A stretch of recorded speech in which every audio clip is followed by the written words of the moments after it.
امیر المومنین خلیفۃ المسلمین سیدنا فاروق اعظم رضی اللہ تعالیٰ عنہ نے اپنے جنرل کرنل کو خط لکھا کہ اس میں لمبی چوڑی فکر کی کوئی بات نہیں، اس میں کوئی پریشانی والی بات نہیں، کوئی سوچ و بچار والی بات نہیں، سارے تیری فوج میں تیری کمان میں مسلمان ہیں، سب کو اکٹھا کر لے، ساروں کو اکٹھا کر کے قرآن کریم کے سورت نور کی 2 آیتیں سنا دے۔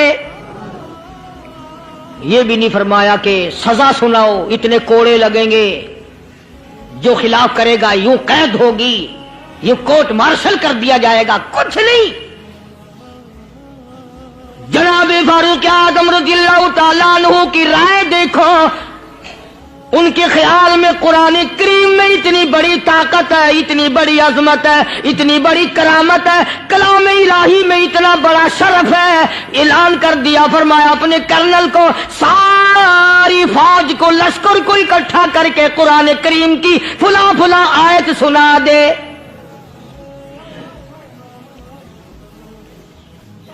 اور اس کے بعد بے دھڑک فوج کو، لشکر کو اسی راستے سے گزار کے لے جا، بے دھڑک لے جا۔ ہائے، کبھی قرآن کی 2 آیتوں سے کام بن جاتا تھا، اب سارے قرآن سے میرا تیرا کام نہیں بنتا۔ قصور قرآن کا نہیں ہے، یہ میرا تیرا ہے۔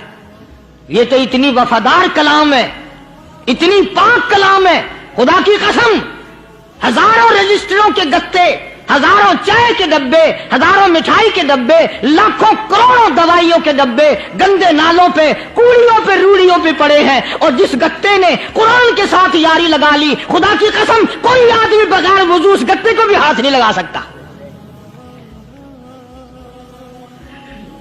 ہزاروں نہیں، لاکھوں کپڑے مارکیٹ میں پڑے، پر جس کپڑے نے قرآن سے یاری لگا لی، جو کپڑا جزدان بن کر قرآن پہ چڑھ گیا، لوگ اس کو بھی چومتے ہیں، اور چومنا چاہیے۔ یارو، کپڑے نے قرآن سے یاری لگائی تو کپڑا عظمت والا بن گیا، گتے نے یاری لگا لی تو گتا بن گیا۔ ہزاروں قسم کے کاغذات روزانہ ذلیل ہوتے پھرتے ہیں، جس کاغذ پہ قرآن لکھا گیا وہ عظمت پا گیا، جس سیاہی سے قرآن لکھا گیا وہ سیاہی عظمت والی بن گئی۔ ارے اگر مسلمان قرآن کو اپنے اندر پیدا کر لے، اس کی عظمت کو بسا لے، اس کو اپنا لاہ عمل بنا لے، اس کو اپنے سر پہ رکھ لے، تو کیا یہ بندہ قرآن کے ساتھ وفاداری کرے تو قرآن کیا خیال ہے، قرآن بے وفائی کر دے گا؟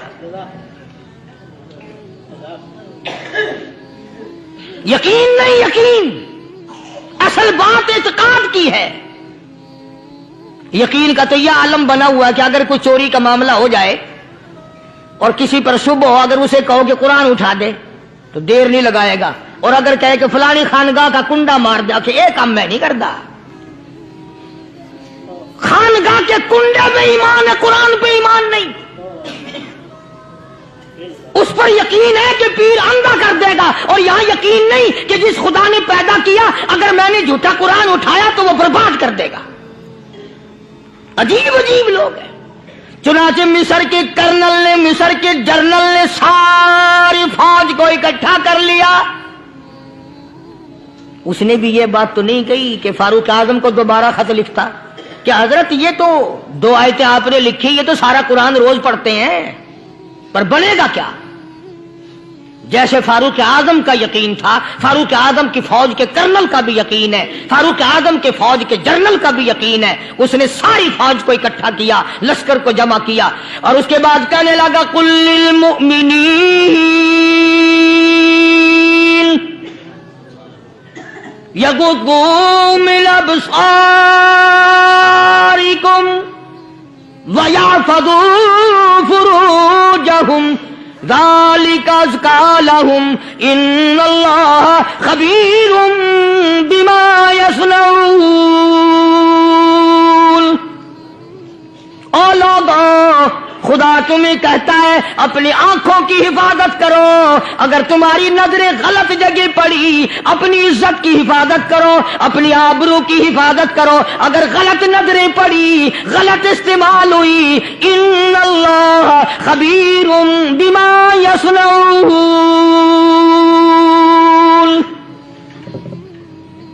اللہ پاک تمہاری ساتھ ساتھ ہے۔